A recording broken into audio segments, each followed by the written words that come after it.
Welcome to Soft Bites Podcast, your life, your dentistry. We talk about ways to have more fun and meaning in one of the coolest and most rewarding professions in medicine. Conversations on how to bring awareness, create a healthy workplace, and provide emotional insights to make dentistry a fulfilling activity while making space for one's wonder, creativity, and freedom. Here are your hosts, Manuela and Jorge André. Hello, everyone. Welcome to episode 9 of the Soft Bites podcast. Hello, André. How are you? Hello, how are you, Manuela? Nice to see you again. Here we are once again for the episode number 9, right? Yeah, episode number 9.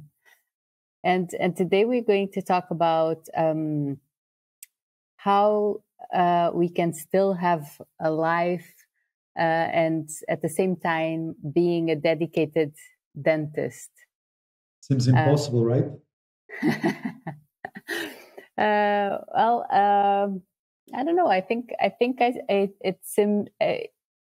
if you ask all the dentists, I think that they will tell you that it's possible. But then, in a very practical way, if they think about it, then it's hard.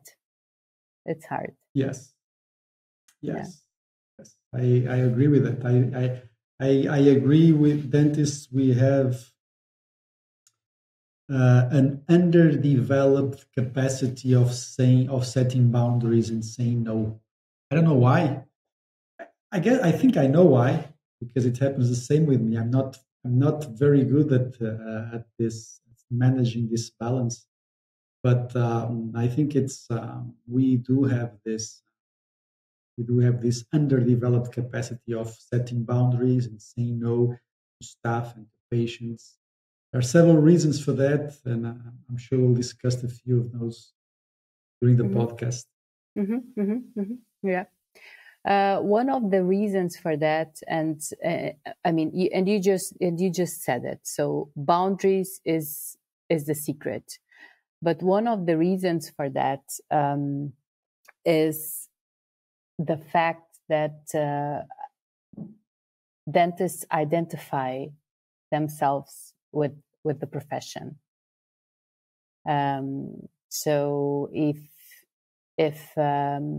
something fails, or it doesn't even need to fail, it just needs to go less well.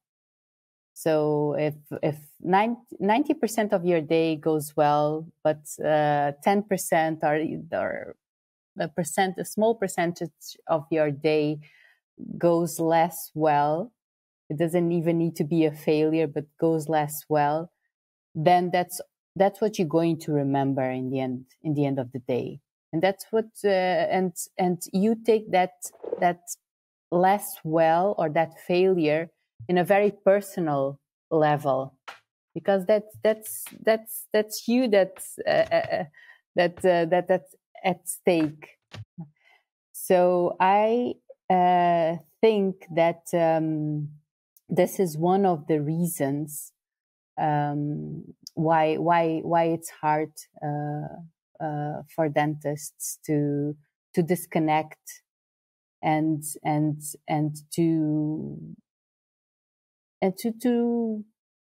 to have this life from outside the dentistry, because it's of course it's always hard to deal with failure, but in dentistry it's not only failure, it's a patient that's it's in pain, it's an assistant that it's not so happy. So it's so many things happening. And if you identify with all of that in a very personal level, then you're going to not in the end of the day, you're not going to be well. Mm-hmm. Yeah, I think I suffer from that. I feel myself a lot in the words that you were saying, and and I teach some of those advice to dentists. So yes, I do feel that sometimes I feel that I have gained the day if the work goes well. But I think that you are on that's top of the world. yes, which is a big trap, isn't it? Because life's much more than dentistry, and the problem is that it works both ways. Yeah, you are on top of the world when things go right, but when things go wrong, which inevitably they will sooner or later. Yeah, it's not a question of mitigating risk or this. I mean, we know that things will sooner or later will have a treatment that goes wrong. Sometimes a very expensive treatment in a very sensitive patient, or sometimes you delegate the patient to someone else. You refer it and it doesn't go right. Yes, but it happens to me a lot, and I do feel in the beginning of the podcast I was talking to you that I have a lot to learn from this, which is how do I stop making this confusion between who I am and the dentist that I am, because it's very easy when you are a dedicated dentist that you are completely overwhelmed and absorbed by the profession. So it's something that I struggle a lot, and I know the answers. I know how to do it, but I have to say that in my personal opinion, the big mistake that I did was that I opened a practice, and I did all the work, all the general dentistry. So this means that you got your patients used to you, and this is the mistake that I did, and I've reduced that. I've corrected it, but still, like we were saying the last episode, I do see some patients, and I still feel sometimes obliged to answer some personal message to some patients, and sometimes I do have to stay longer hours because of some specific patients that you got them used to you. And it's funny because actually yesterday, two people came to me. One of them was saying that, oh, my boyfriend wants to open a practice for me, and he wants to do some management, and he wants to open a practice for me.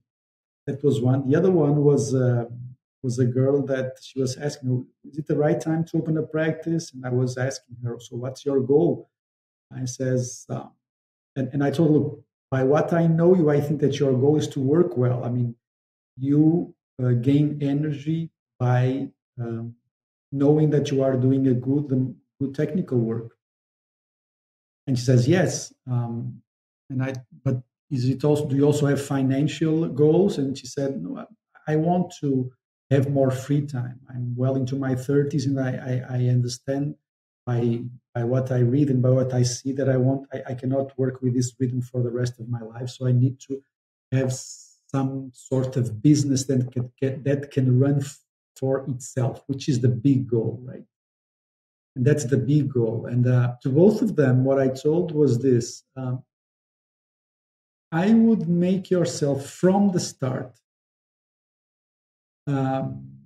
someone that does a specific part of work within the practice, not to be the center of the practice.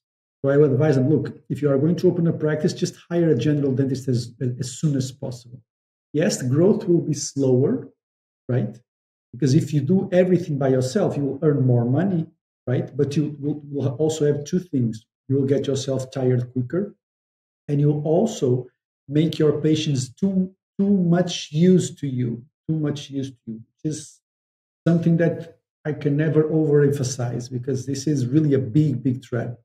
So for people, and if I look back at myself, what I would have done today was I would have not relied the practice from day one so much on me. I would not have relied the practice so much on me from day one. And this is easier said than done, uh, because it's difficult also to hire someone to open a practice, right? Because who is available to be there when you don't have patients, isn't it? So you have to do it for yourself. And if that is not possible, if you cannot hire someone, I think that you have to also to change the mindset. Because if on the back of your mind you are always thinking that as soon as possible someone else will do the control appointment, someone else will do the endo, someone else will do the emergencies, the way that you talk to the patient will be immediately different, because you will know in the back of your mind that you cannot spoil the patient. This is a strong word, but I think that's exactly the mistake that we do. We spoil the patients too much in the beginning of our career when we are opening a practice, because we want to please them. Again, that thing from empathy and compassion, right? Mm-hmm. Mm-hmm. And Mm-hmm. yes, that will be my biggest advice, is just to start to think about these things from day one that you open a practice. And if you already have a practice, just try to undo what you have done. Um, last even in case of let's say, I won't say an emergency, but in case you really have if you are in a situation that you really have to reduce your work, you can always tell the patients, look, it's just not possible for me. It's humanly impossible for me to keep doing everything. So yes, I'm sorry, but I will not be able to do the control appointments with you anymore. And people react in very different ways. Some patients, they get mad. Some patients, they test you. Oh, really? Why not? And you just have to be strong with them. And by being strong, I mean being willing to let them go. Mm-hmm. I So know it's difficult. again to the boundaries. You have to know what Yeah. you want, and you have to set that boundaries. But let's go a little deeper. And I know that you can go a little deeper on this. Let's go on the mindset. Let's go on how can you still have a life and at the same time being a dedicated dentist. So let's go on the part that how we don't identify ourselves with the profession. How can we do that? I think I'm not a very good person to answer that, because a big part of my profession, actually almost all of my professional career is dedicated to dentistry. Well, within several, not clinical dentistry, I mainly do three things. I do clinical dentistry, I do a lot of teaching, and I also do a part of. I also develop an app for dentists. So it's all within dentistry, right? But in order to accommodate time for the courses and for the other activities, I really had to say no to patients and let go some patients. And but yes, it's all within dentistry. Now, if you ask me, which is specifically what you were asking, how can we have a life? I think you have to be practical. I think managing your agenda is very important. Booking vacations as soon as possible. For example, I have booked my vacations for 2022. I have booked some courses that I have for 2023. And I've also booked my vacations for 2023, always with the mindset that I want to make them longer and longer. That's one thing. Another thing regarding the mindset is I think we are all very different in what terms, how do we see ourselves. Some people are very family oriented. Some people are very intimate relationship oriented. Some people are very socially with friends oriented. Some people are sport oriented. Some people are traveling oriented. And I do know the dentists that the biggest part of their life is their family. And I also know some dentists that a huge part of their life is their surfing. And So it's very different from from from dentist to dentist. But for example, for myself, I have to admit that I had, especially during my 30s and even 20s, but 20s it's normal, right? I think you are testing stuff, you are testing everything. But during the 30s, I think I was quite taken by the profession in several ways. During the 30s, I did my transition. I reduced my clinical time to do more courses, which is something that I wanted to do, that I really wanted to do. But at the same time, it was always profession, profession, profession. And one of the things that I see for myself is that, and now I'm getting back to it, is that I think the most important thing in your life, especially as you get into the 40s, sometimes 50s, maybe, is that the people around you are the most important thing of your life. And that is something that this is something that sticks into your mind in very different stages. Some people, due to the dynamics of the family, they have this presence since ever, right? So they understand there's a profession, but there's something more important, which is to get home earlier. Some people understand this in their 20s, some people understand this in their 30s, some people understand this in their 40s. But for what I see today, even families, I see a lot of, I see many dentists, especially practice owners, that don't have very decent times to reach home. But that's not only in dentistry, but in dentistry especially. And as for example, I do find sometimes a lot of friction between, for example, a husband that has a job from 9 to 6, does not work on weekends, and that is married to a dentist that is a owner of a practice, for example. Basically, she has no time to get home. And I see a lot of those cases. I see a lot of friction, and these are really people with that really work a lot, and that they place themselves in positions to please patients and to pay the bills. These are really like heroic positions, right? Even though there's nothing heroic about them, because the real hero is at home. But the real hero found a way. This is a quote from the book that I've mentioned before.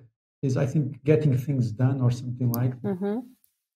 We will link that. And there's this very interesting quote, which is, the real hero found a better way. The real hero is not the one that works hard from 9 until 9 and reaches home really late hours. The real hero thought about it and really found a way to make it better and get home earlier. And I think this is the real art, right? Yeah. Finding a way to set boundaries and to get and to get home earlier. I think I lost a little bit in the answer, but regarding the mindset, and I speak for myself, I think that as you get older, I think you realize that the most important thing around you, the most important is the things, that people that are around you, your family, your friends, your relationships, and that's the most important thing. And it's very easy to neglect them. It's very easy. You said very, very interesting things, and things that I really relate, and that I hear them every day from colleagues. And I think that sometimes what it needs, and what dentists need, is to be able to listen to themselves. And sometimes that's very difficult, because you are in this life. You need to keep on going, and the life pace is very fast, and you have already your days scheduled, and it's not only work, it's your family, and you get into this automatic pilot mode, and to get out of that, it's very hard. And what I observe is that sometimes you don't even need to get out of that. You just need some time to with yourself, to listen to yourself. You just need a pause. You need and even this time that I'm talking about, it doesn't have to be a long time. I mean, you don't have to go to a retreat, 5 or 7 days. Sometimes it's just 5 or 7 minutes during your day with yourself, to listen to yourself. Because if you only listen to the noise outside, then you will keep on going with the automatic pilot, with what we called in the mindfulness world the doing mode. Yes. Right? You keep on doing, and nothing wrong with that. Nothing wrong with that. I mean, it's life happening, right? And the doing mode is not only at work, is at home also, but in order to mainly to realize what those boundaries are, what you need to also fulfill yourself, not only work but yourself. You really need to listen to yourself. And if you listen, if you create that connection with yourself, then you start acting based on your ideas, right? And what you feel it's right, not only through the noise of the world, but you start listening to what makes sense to you. And also it's very important, because if you don't have time to listen to yourself, if you don't have time to listen to your own thoughts, then and I see this all the time, and this is very natural. We take our own thoughts as truth, right? It's our most intimate thing, right? It's our thoughts. So but sometimes they are just movies inside our heads. Yeah. And the conversation that we started with, the fact that we take things so personally, and this is one of the things where mindfulness can help you.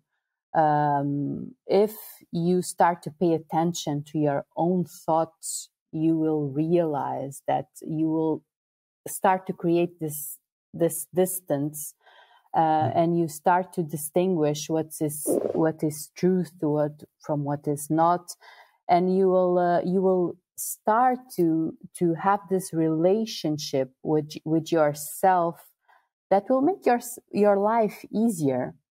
The same.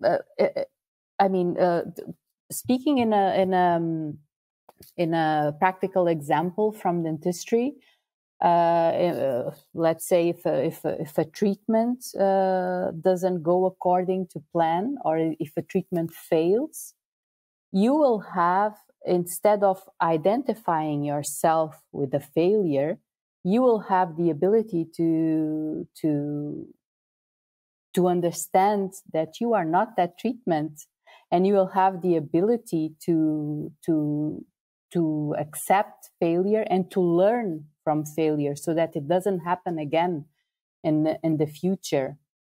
But you will also have to deal with all the emotions that come with that failure. But so I think that one very important thing, and how we can have a life, and not just a life, but a good life, and being a dedicated dentist, and a good dentist, a great dentist. So having a great life and being a great dentist is to be able to have this time with yourself, to listen to yourself.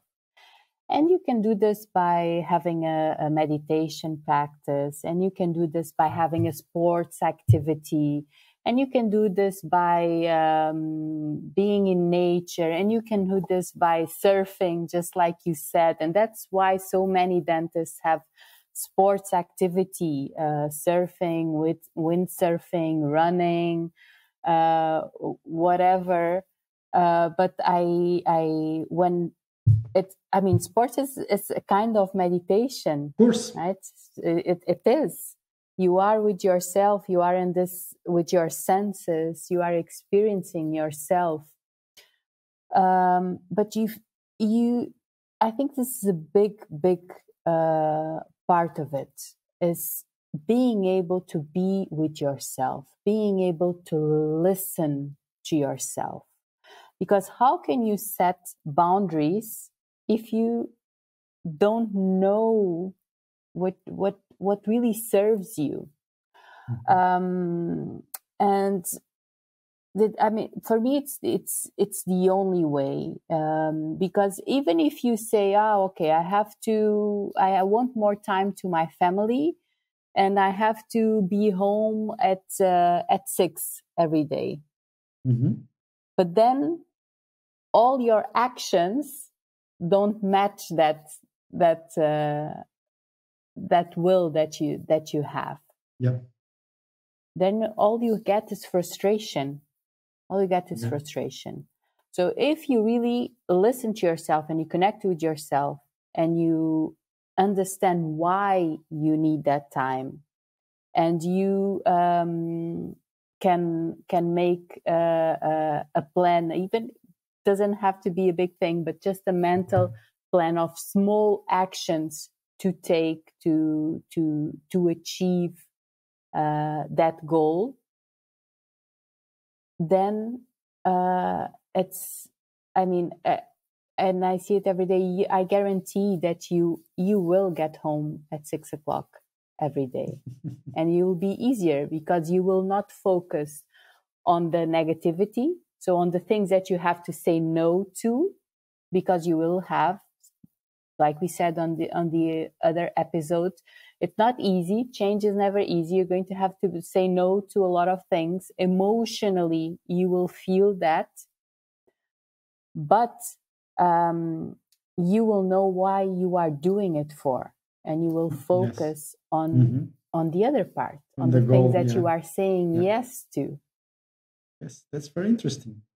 I was taking here some notes. I have the habit of writing down goals like every year and reviewing them like sometimes every month or every week. And what do you think about that? What do you think about writing goals and being specific about it? Like, for example, well, I want my typical day, I want it to be like this. I want to have this amount of vacation per year. I want to have this amount of free weekends. I want to have this. I want to arrive home at a specific time. What do you think about that? Do you think that's? I think that's good. I do it for myself because I usually say this all the time. If you don't know where you're getting to, if you don't know where you want to be, you never get there. You get lost in the way because you don't have a destination. Yeah. So I think that's very important. I think I don't know, but it's also something that we will practice on the leadership course, right? Yeah, it's very important that you have a clear vision of what you want. It's very important. We already said it. We even have an exercise in another episode of the podcast. You have to have a clear vision of how you want your days to be like as a dentist. Yeah, you have to. Of course, first you have to bring this awareness to how your days are at the present moment, and you have to understand what makes you, what brings you joy, what makes you happy. In a very practical way, if you are thrilled about seeing children, and if you have when you have like an adult endodontics, you are in a state of anxiety, then stop doing endodontics, send it to a colleague, and start only seeing children and become the best odontopediatrics that you can. Right? So that will be our goal. That will be our vision. You will be the best odontopediatrics that you can. Yeah. And in 1 year, I guarantee that you will be that pediatric. But you have to have that vision. You have to bring awareness on how you are spending your days. You have to bring awareness on what makes your body vibrate with joy. And then you make these small changes through your days, and you will get there. It's not going to be on the next week, of course, but you will get there. So not to answer your question, yes, I think that to have goals and to have a clear vision on how you want your days to be and how you want your life to be, and that's very important.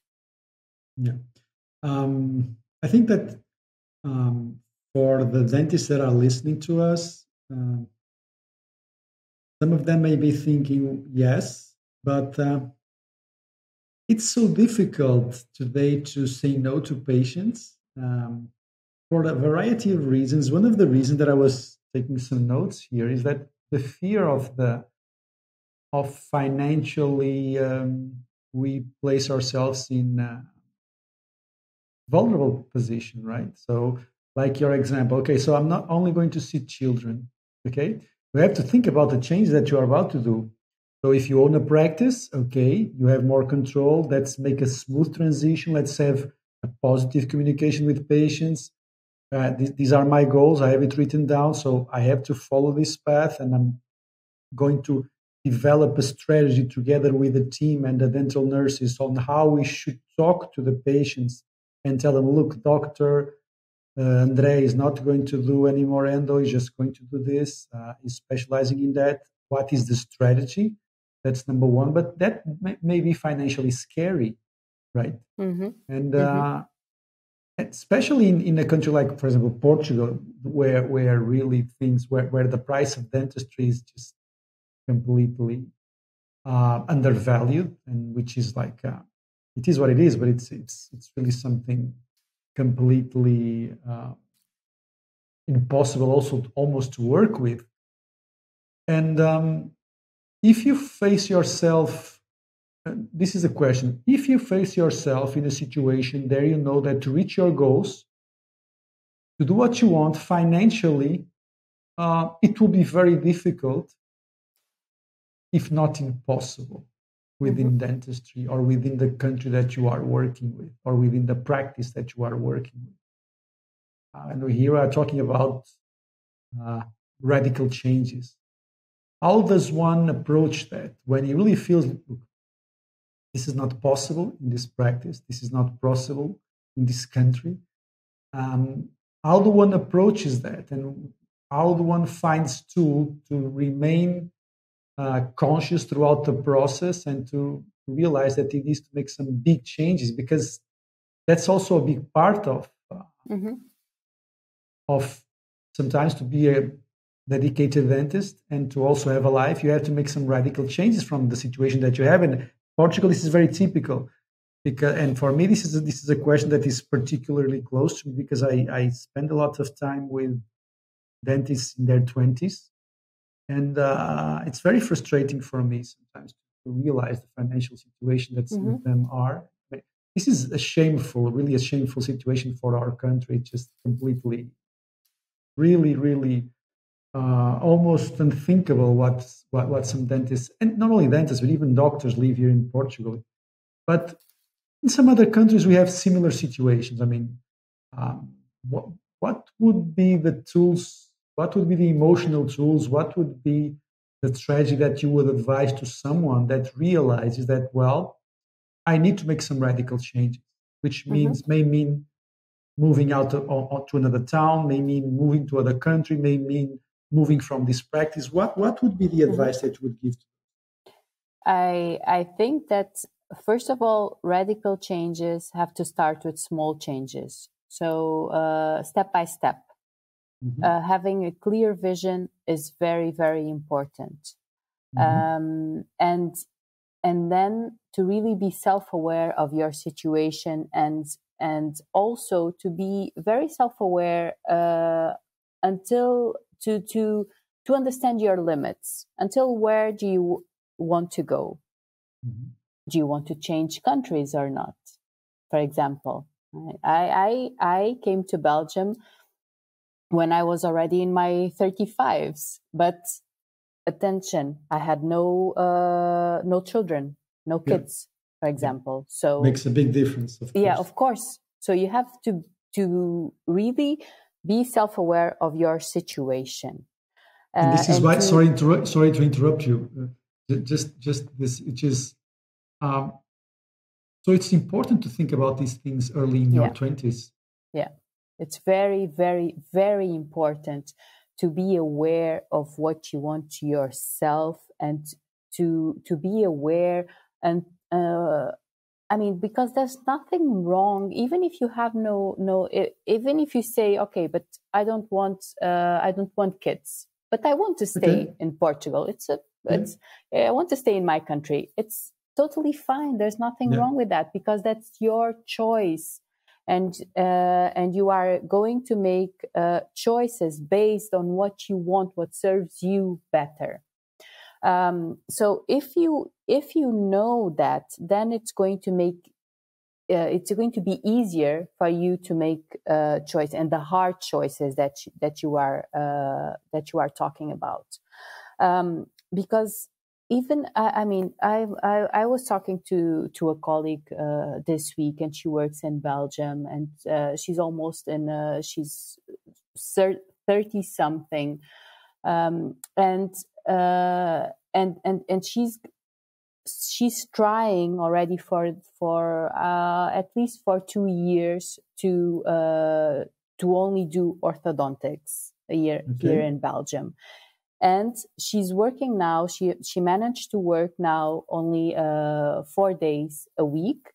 So she's working 5 days, because the fifth day, the Friday, she's doing the planning of the cases and everything. So 4 days clinical in chair work, and the other days for the other part. So she's working 5 days a week. But the orthodontics, and she was telling me, because we were discussing about COVID and the aerosols and everything, and she said, because I'm doing 3 days only orthodontics, so only 1 day I'm doing the other part. So she still was not able to do that. But she started planning it already 2 years ago. So step by step, you have to be able to accept that even. And did she find, and financially, was it a smooth path? Was it how was that in her case? Well, it came in a very.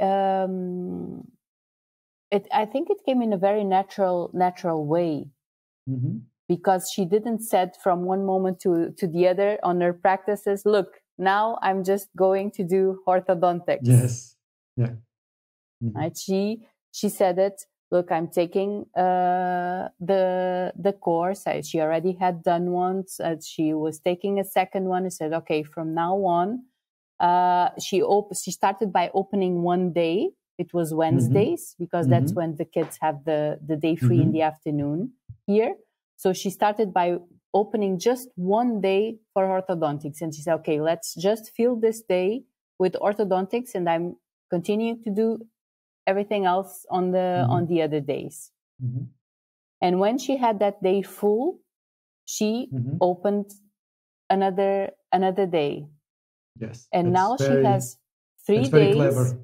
She has 3 days only on orthodontics, another one with the rest, and the other day just for the planning and the treatment plans and all the bureaucratic work. Mm-hmm. And she started this 2 years ago, and that's her situation. So going back to your question, step by step, you have to have this, of course, you have to be self-aware of the situation that you are in. You have to be very self-aware of your financial situation. That's very important also. Yes, that's and you have to have a clear vision of what you want, of how you want your days to be like, of what you really enjoy doing, because also you have to be willing to learn about that. Because when we talk about becoming only an orthodontist or a pediatrician or an endodontist, you have to be willing to invest also in your education for that. Yeah. So that's a very important thing also in the beginning, and then slowly you make your decisions.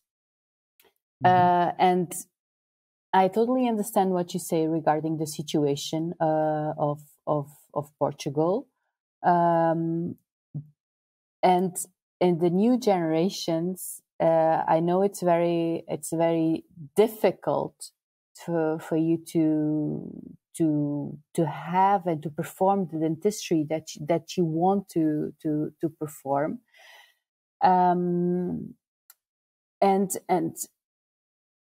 it's a possibility for you to have to even to go to another country to be able to do it, because there are still countries where you can practice the dentistry that you want with not an excessive amount of hours and with a fair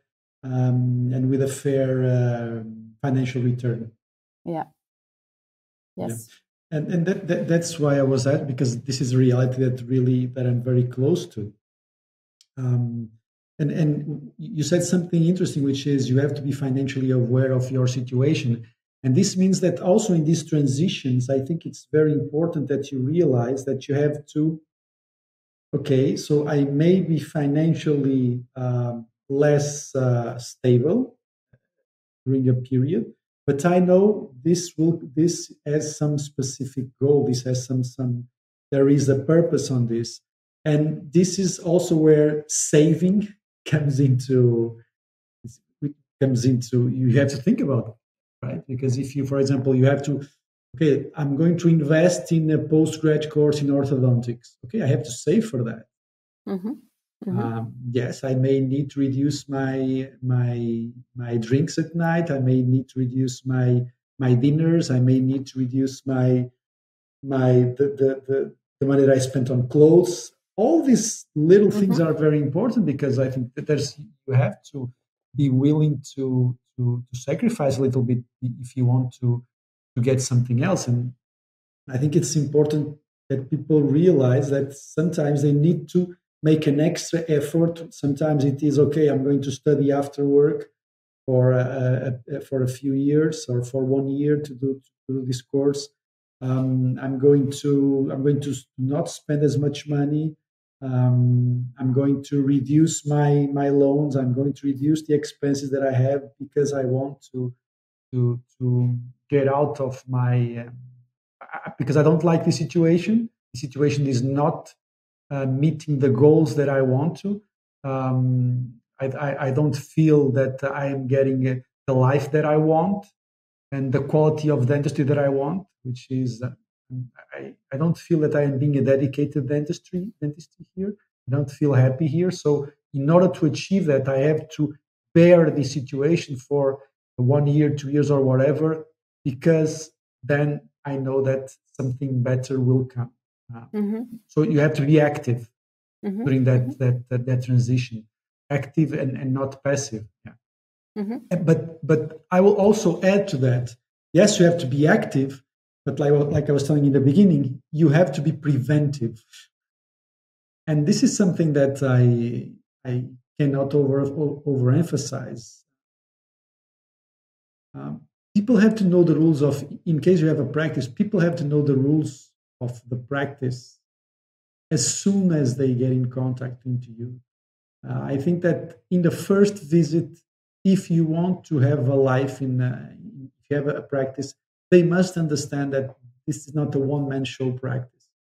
There are several people, there's a system, there's a philosophy, and they go there because of the philosophy and not because of one specific person. I really think this is one of the biggest traps that we dentists get into. And when we realize, when people come to the dentist in a practice for you as a person and not for the practice as a system, and I know it's almost seems like impossible. There's always this mix. I mean, they like the doctors and they like the system, they like the way that things work, but I think it's extremely dangerous. And again, I'm talking when you own a practice, because this is a trap that most people fall into. When you have a practice, you have to realize, you have to make them aware as soon as possible and as early as possible in the development of the practice, that the practice is not you. The practice is an entity that is combined of several people. I wouldn't even say several caretakers, care providers that can sometimes change. Right? My endodontist may go somewhere else. Yeah. Right. So if you have this mindset, I really think that even the communication with the patient changes, because we have this tendency of, like I was saying, we overspoil the patients, especially the Latin style that we have. We want to make them warm, make them feel warm, make them feel welcome, that we care about them. And this is very important in dentistry, because it's a stressful environment. But the other side of that is a complete addiction of the patient to you. And this has the potential to completely jeopardize your work-life balance. But also because dentistry is so special, because if a part of the work as a dentist is that the patient feels comfortable with you, that the patient trusts you. So that's part of your work during the appointment. If you have that trust, if you have a person that is comfortable with you, then your work is going to be much easier. He's going to feel relaxed. He's going to be not tense, even in his muscles, right? So you're going to have a much easier appointment, and then setting boundaries to patients, it's so important and so difficult. Yeah, it's very difficult, and you are absolutely right. In the northern countries, we have much more. They have much more. It's much more easier. It's much more easier. In Belgium and even in the north countries, it's the same. I don't have the experience of patients calling and asking for appointments at 6 o'clock or after work. Yeah. The last appointment it's at 4:30 or 5 o'clock. That's it. It's a more between commas developed society. Let's say it's normal. It's normal. Yeah. We don't. Also, the clinics don't work on weekends, so it's like people know that, so they don't ask for that. Yeah, they know that it. But that's that's a big difference between Southern European countries, Portugal, Spain. It's a big, maybe Italy as well, but it's a big difference. And it does not only has to do with countries, but it also has to do with the personality of the dentist. It's very tempting in the early years that we want our dentists to fall in love with us, our patients to fall in love with us. right? Mm-hmm. And that's just a big trap. But that goes with what you say, right? They don't have to like you. Yes, you have to care about other people, but don't care about what they think of you. Yeah. And this is the biggest balance, and this applies to every single layer of what we discuss in this podcast, every single subject. You have to care about other people, about the staff, about the patient, but you cannot care about what they think of you. I really wish that I was aware of this earlier in my career. Really wish to, Mm-hmm. that Mm-hmm. about this, Mm-hmm. and I do, and I place a lot of effort whenever I talk about this. Please, if you are about to open a practice, if you are on the early stage of your career, always remember that yes, you want them to like you. Of course, you want to take care of them, and yes, you have to respect them. But you don't. But your success cannot depend on on whether they like you or not. Because one thing is respecting you, the other thing is like you. No one likes Mm-hmm. to be used to a dentist that does that general dentist, and all of a sudden, very typical situation. So, yes, oh doctor, I finally conquered my fear of dentists with you. I feel so good when I come here. I never thought I would achieve this. You work with the patient for 1 year, 2 years, and the second year, look, I'm not going to see you. Uh, it's difficult, and this does not depend only on the country. It depends on the personalities, Yeah. and it depends on many things. But eventually, you have to do that. You have to tell them, look, yes, but it's not possible for me at this point. I will be available if you want, but I'm moving into that direction, and I want to make sure that I will find someone else that will take good care of you. But if you are the owner of the practice, that assumes an even more overwhelming situation, because you are dealing not only with the emotional part of this patient, but also with how am I going to find someone? Will I need to? So basically, if you are the owner of the practice, the story does not end in that conversation. The story then goes on to, I will have to uh, talk to someone else in my practice to tell them, look, you have to take care of this guy, of this or this patient with some special attention because of this and that. So, but if you do that, look, you have solved one issue, but you have created another one in your head. You understand? So this is why prevention is so important. This is why making sure that everybody is on the same track. So there's this philosophy in the practice, which I see, there's this system in the practice. And yes, the goal is to be to have 80 to 90% satisfaction, Mm-hmm. knowing that you will not never be perfect, knowing that. And there are so many examples of this where you have to place boundaries in patients, and so, you know that in my 30s and in my 20s, I never understood that when someone said, "Look, I just want the 80%. I don't want the 95%," because the leap from the 80% to the 95% is an emotional price that you have to pay as a leader. It's very demanding. You start to get into micromanagement. You start to get into confrontation because people are not perfect. They will never be perfect. And yes, some patients, they need to be set very clear boundaries, very, very clear boundaries. Let me tell you a story that happened on last yesterday. Mm-hmm. And this is, of course, that relates more to practice owners, but not only.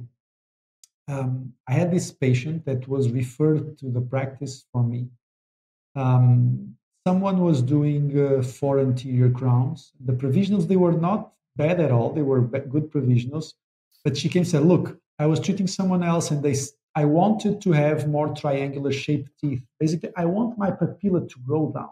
Mm-hmm. I want my papilla to grow down. And this is why I came to you, because the guy told me, look, if you want to really have this degree of perfection, you have to see this guy. So, but then I realized that she was extremely demanding. But you know those patients that are not in a disrespectful way, but always setting the standards higher and higher and higher to see if you can achieve them.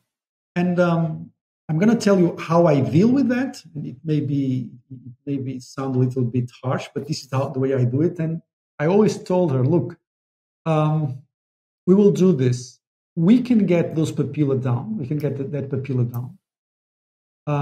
We are going to do a treatment plan that is going to be staged, and you will go through periodontal surgery and opening spaces on the provisionals, wait a couple of months to see how much they can go down and for you to realize. And then you move forward on the treatment plan. And if you are not happy, then it's fine. We'll not go for the finals. That was all written down. And it was me and it was another associate working on that. But every time that she came, she was always asking, well, but can you guarantee to me that this papilla will go down? Can you guarantee this to me? And in the beginning, I was, okay, yes, she's demanding. But the first thing that I told her, look, first of all, your case is not only a foreign to your teeth. Your case is a case where you have to place your chin forward because you are asking me a situation about your teeth, but actually the problem is with your face. And I'm very, very, very direct about this with patients. Also because I'm in a position where I know it is the case. And because I sometimes I prefer not to treat these patients. And people, sometimes they look for cosmetic treatments to fill other gaps emotionally. Mm-hmm. Mm-hmm. And one of those, which is not an emotional, which is your teeth will never look, if your face does not look good, and this is a very technical part, of course, but your teeth will never look good. For example, class 2 patients, which is the case of this patient. Class 2 patients, anything that you will do on the front teeth will always be excessive because the problem is that the chin is very backward or the maxilla is much to the front. Mm-hmm. And you have to always keep reminding them, and that comes with experience. Look, initially I told you, your case is a case of orthodontic surgery. Oh, I don't want to do that. Okay, so you don't want to, let's see. But because we want to please them and we want to do a good job, sometimes we forget because they abuse you in the communication, and sometimes you don't have energy to keep always fighting them back. Because some people are like that, they abuse, not in a disrespectful, but technically they. And we did the perio surgery, did the provisionals, the papillas came down, not as much as probably she would expect, because a papilla at the age of 20s occupies about 40% of the tooth length. But in this case, we could manage to get the papilla down for about maybe 2 millimeters, which is already very good. The result was very technically, I know it's not possible to get better than that. Mm-hmm. And I thought, look, yes, this is what we could get. With the ceramics, we may have an additional millimeter. And before prepping for the finals, Katia was seeing her, and I went there. And again, can you guarantee me that the papilla will go down? And I sit down with her, look, I can guarantee you one thing, that we are all going to die in a few decades. That's the only thing that I can guarantee you. And it's starting to be a little uncomfortable for me because you keep pressuring me. And you know one thing, I don't react very well to this sort of behavior from patients. You know that. So I really want to make sure that you want to go forward with this, because I'm not going to treat you if you keep with this behavior. And I shut up myself and I let her talk, because it's very important that you make these messages really stick into their heads. Mm-hmm. And when I say that, I am completely willing to do the calculations of what we have done so far. She pays what she has to pay, and she moves forward to another dentist. I said, oh, yes, okay, I understand. So let's move forward. And I said, you are always forgetting where we have started. And you have to look at where we have started. So then this Saturday came the finals. And I had a full morning to bond them. And I placed them, and I said, I just wanted to know one thing. Are they good for me? Is this the result that I know that it will not be possible to be better? Or is this within the 80 to 90% range? Mm-hmm. And it was. Mm-hmm. And she says the same thing. There were the two new dental nurses there. Says, "Oh, I don't like these spaces. I thought they were going to close." And I raised her up and I said, "Look, you are pushing me and you are not being unreasonable. And I don't react well to these things. And for me, this is the best situation that we could get. I don't like your behavior with me. I think you are being abusive with us." And the other two nurses never heard me talk like that. And what I propose to you is I'm going to place you the provisionals. I'm not going to charge you the ceramics. You are going to pay only going to pay the lab work, and you're going to go elsewhere because I don't think you have. You're not a reasonable patient, and I don't treat reasonable patients. And she almost started crying. "Oh no, yes, let's do it." But some patients, they will push you to your limits, and for someone seeing this from the outside, it may seem like I'm extremely cold and extremely rational. But when you work in aesthetics and when you work with these sorts of patients, but it's not only aesthetics, in dentistry in general, for ortho, it's the same. You really have to keep pushing. The boundaries need to be there. For some patients, you tell the boundaries once. But some patients, they don't know what is boundaries, and they will always try to push it to see how much they can get from you. Mm-hmm. And fortunately, these are not many patients, but they can completely ruin you a month in your head. Yeah. They can completely unstabilize you if you are not convicted enough on what you are doing and what you are saying. This is why written treatment plans, and make sure that you are, because if you avoid a confrontation with a patient, you are just avoiding a problem. Mm-hmm. And it's not about being disrespectful. It's about telling them, "Look, I have not done anything wrong with your teeth so far. So please make sure you go elsewhere. You pay what you have to pay, but I don't want you. I don't think that you belong here to this practice." And something that I always tell them, "Look, you are looking at me like I was an hairdresser. I'm not an hairdresser. You cannot arrive here and ask me," because an hairdresser, you say, "Okay, I'm going to paint my hair in blue or pink, and it's fine. I will do that." Mm-hmm. But if something goes wrong and it grows back again, if I do a mistake in your mouth, this is a healthcare place. This is not a cosmetic place. Even though I work with aesthetics, you cannot do whatever you want. There are limitations. This is what I am willing to do for you. And setting these boundaries, it's really important, because the more successful you are, the higher the chances of you getting these patients. And these are extremely, extremely energy-sucking patients. Yeah. Because the issue is that it's not about you. It's about them. Mm-hmm. And you have to have compassion, of course, and you have to have sometimes empathy, but you really have to be very clear on the boundaries that you set, and make sure that your speech with them is strong but respectful and fair. This is very difficult. And again, this comes from prevention. This comes from having everything written down, but even still, some patients will push you to your limits, as well as staff, for example. Another story. One of the new nurses, I told, "Look, I don't want," how do you call gel nails, right? Yeah. Those. Mm-hmm. Mm-hmm. And so I told them, it's in the manual, you cannot use that. But then the nails were not gel, but were slightly too big. It's like, okay, let's see if this passes. No, let's push him to see if this passes. And I don't give any. This is something, this sort of attitude, and sometimes it's not because, it's just because sometimes they are just immature, or whatever. But these sort of attitudes can really push your buttons, and you can really get emotional. It's very important that you not get emotional, but still say, "Look, I've said what you are. It seems like you are testing us. Do you think it makes?" And sometimes you have to bring some humor to the table. Do you think this makes any sense? Mm-hmm. Because it seems like you are not playing around with me, right? "Oh no, of course you're not playing around, but it seems like you are joking around with me." So it's fine. I mean, if you understand what I say, it's fine. If you don't understand, you can stop working with us and go elsewhere. We'll still be friends.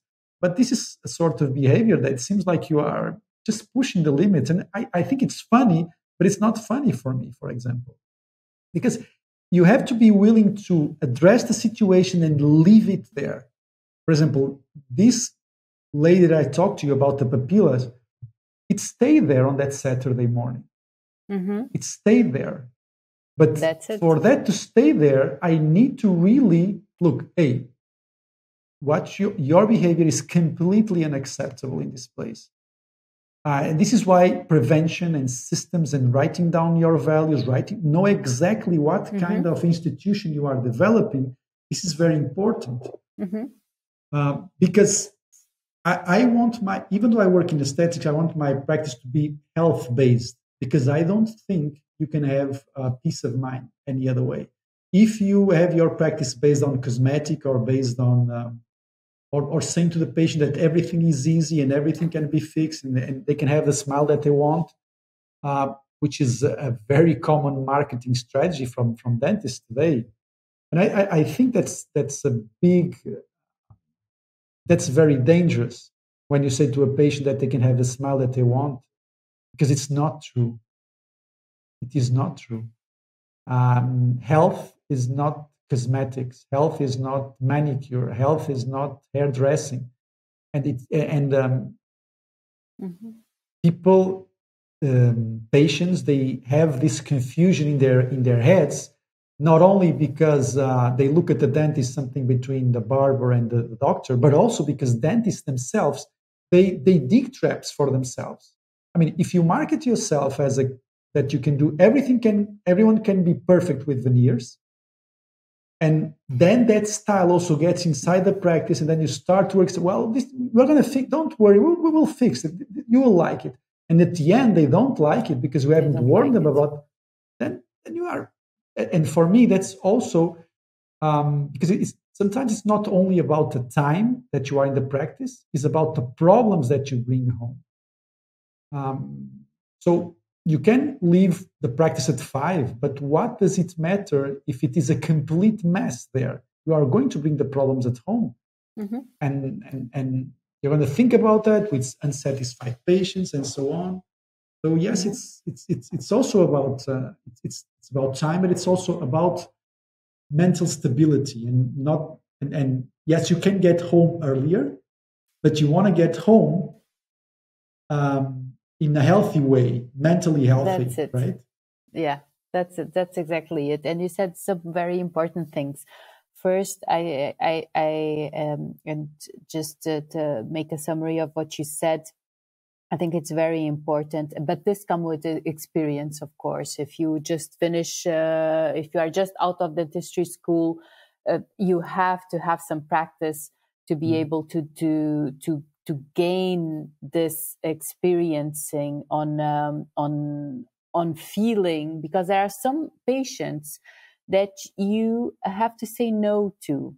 Because just like you said, and this is another thing that I wrote, make a note here of what you said. There are some patients that they look for an aesthetic solution to fill in an emotional gap, and you have to also be very careful with that. But again, this comes with experience. You will learn to distinguish this with experience. I think that could be a good theme for another episode. I mean, how to deal with difficult patients emotionally in terms of communication. I think that's even how the patients that you have to say no to, how to identify a patient that you have to say no to, and that comes. For me, it comes with experience, and again, to be able to listen to your intuition, to build that connection with yourself, to really don't ignore the red flags, because we all feel them. I mean, you were describing that situation, and you said it several times. In the beginning, she already did this. In the beginning, she already did that. So the red flags are there. You feel it in your body. So, and intuition for me, and I talk about this a lot in my course, intuition, it's a big thing in dentists. You really should know how to use it, how to be aware of it, how to not ignore the red flags. And another very interesting thing that you said is that you said we have to keep on remembering them, right? And this is, I listen to this every day from dentists. You know, we as dentists, we think about as remembering the patients, but they don't see it that way, because for us, it's so obvious, right? But for them, they don't understand the technical part. It's just the emotional part. Needs to be written. That's it. Because all they have is the emotional part. Yeah. All they have is this image that they want, they think that if they have that image, they will feel better. Yeah, but let me ask you something. Do the patients have the same attitude when they are going to see a doctor, like an ophthalmologist, orthopedic surgeon, a psychiatrist, whatever? It's completely different, isn't it? Yeah, of course, it's completely different, but it's not all the patients also in dentists. Of course, yes, right? Of course, but yeah. there's this tendency towards, and why is that?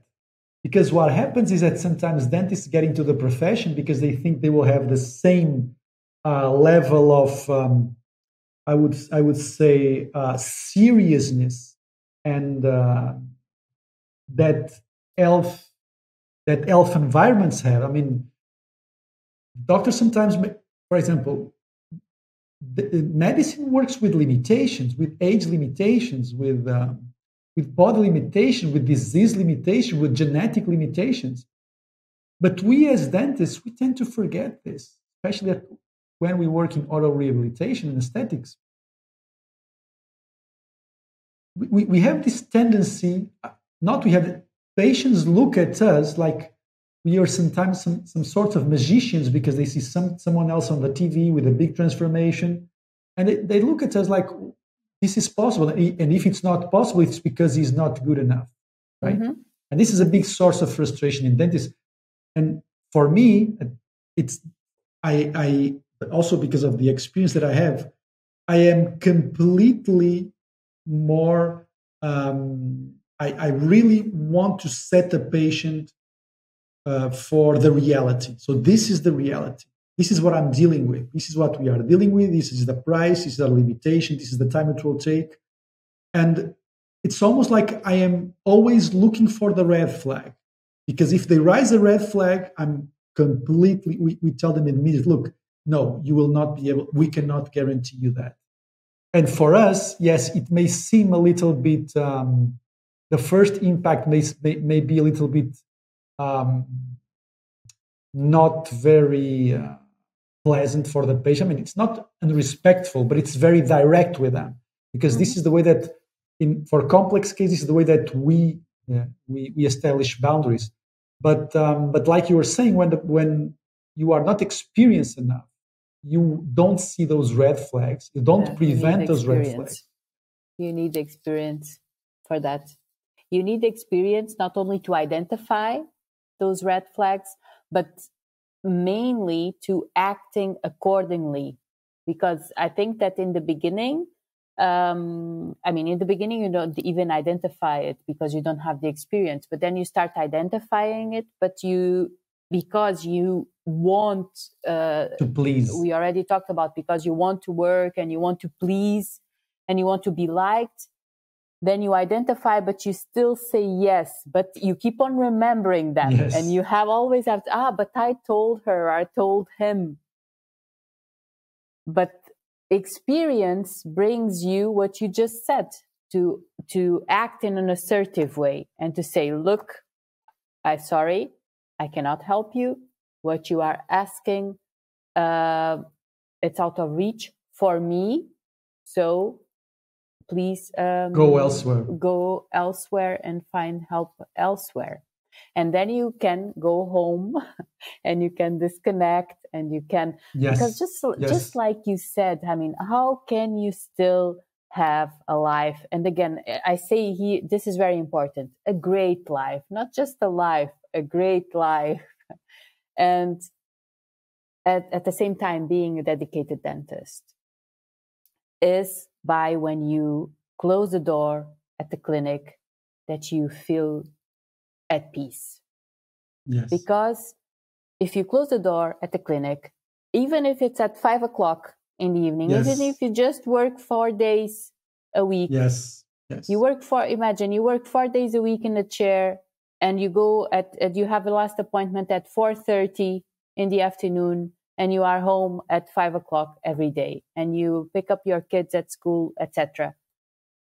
If you close the door at the practice, at the clinic, and you left behind a mess, right? If you are thinking of the things that you did that you should not have done, or if you are thinking of the times that you should have said, no, sorry, I cannot deliver this what you're asking for, it's irrealistic.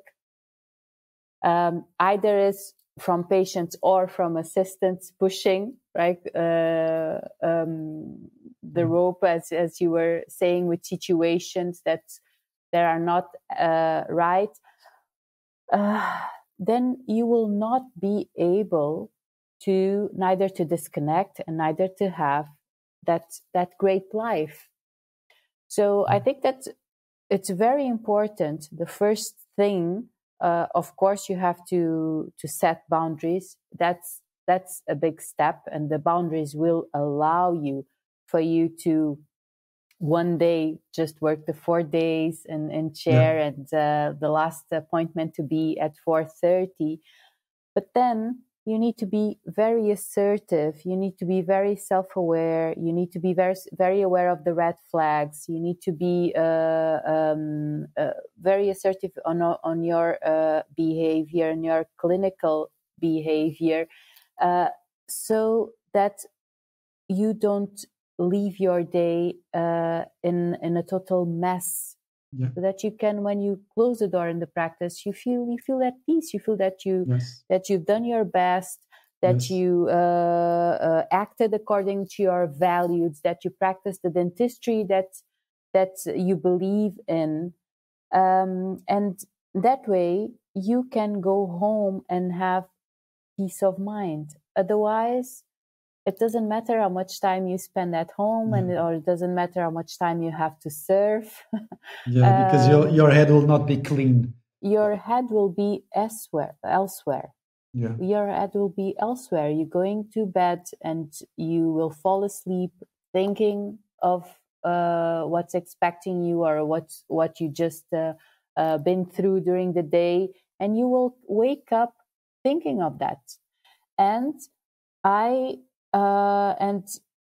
just had a colleague during this week saying that he wakes up every morning with this feeling that I don't want to do this. I understand. That's horrible. And that's, how can you go live through like that? your life every morning and picking up the phone, and sometimes even calling, saying, "Look, I cannot go today." But it's every morning he has this feeling, and this is not because he is overwhelmed with work and he's going through work from 9 o'clock in the morning until 9 o'clock in the evening and on weekends. This is not the reason. So I think that it's going back to the basics. It's you can have a great life being a dedicated dentist. You need to set your boundaries straight. You need to have a clear vision of what you want. You need to start making small changes that will lead to a big change.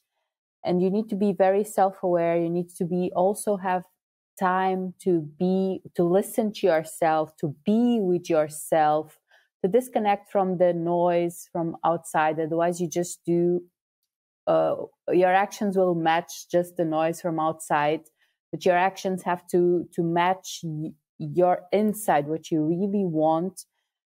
And you have to be able to be very assertive, and to be able to notice those red flags, and to act according to those red flags. But of course, this needs experience, and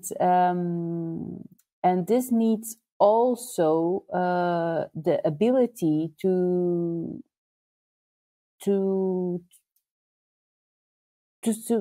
say no to patients.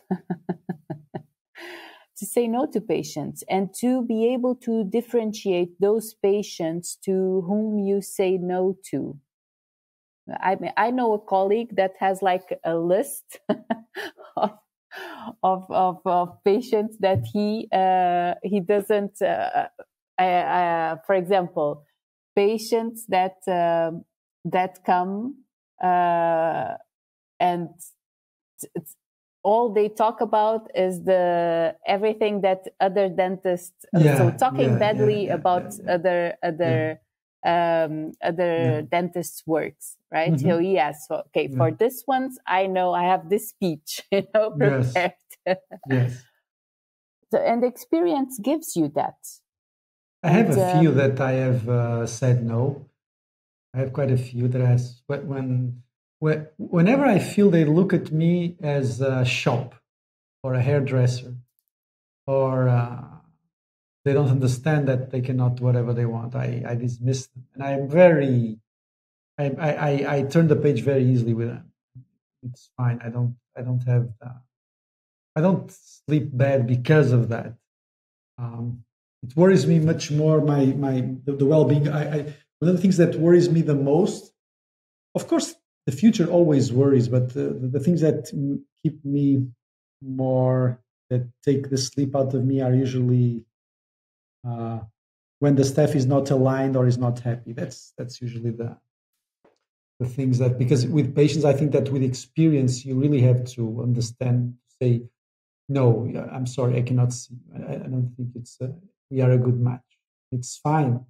You can go elsewhere, and sometimes you can even. Sometimes if they ask the money back, we had an orthodontic case that but so I want the money back from the study that you did, and we, of course, yes, of course, we have your money back as long as you don't come here again.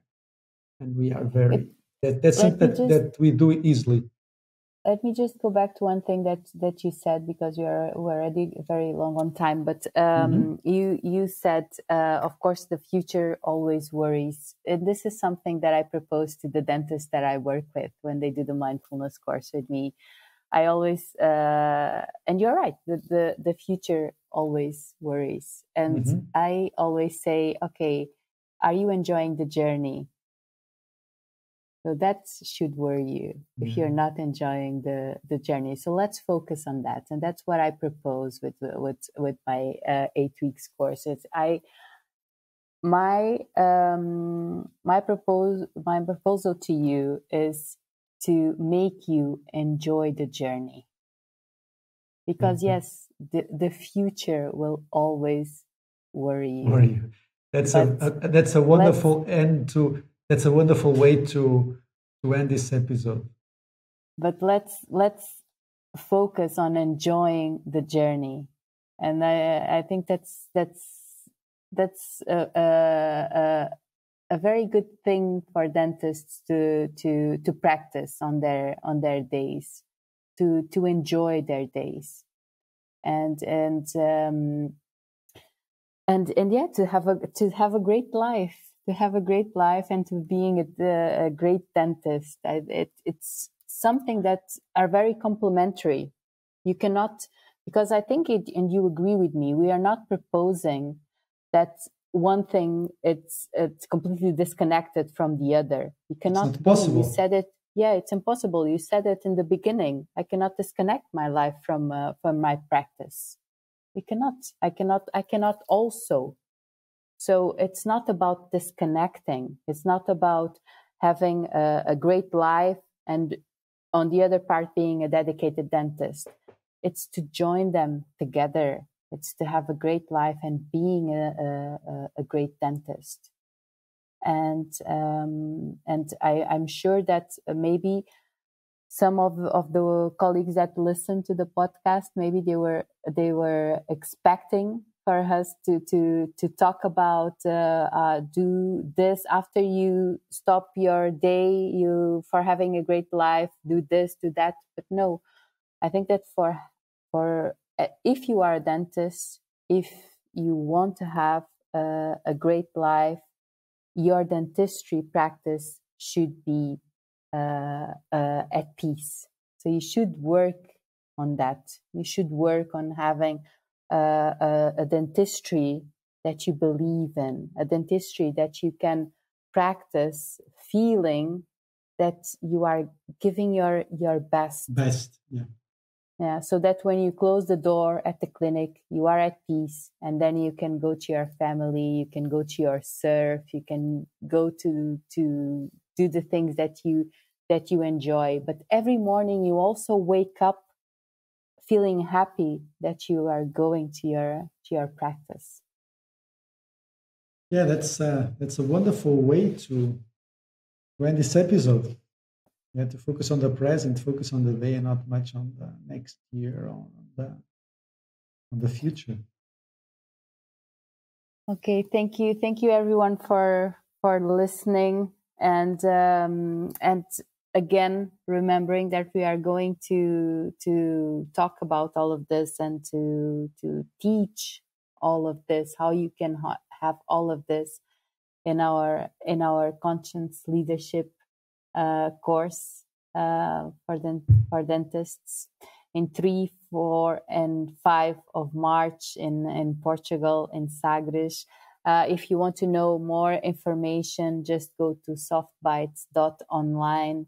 You will find all the information there, or just send us an email or a message. And again, thank you for listening. Thank you, Manuela. Thanks, everybody. See you next time. Bye, André, and thank you. Bye. Thank you.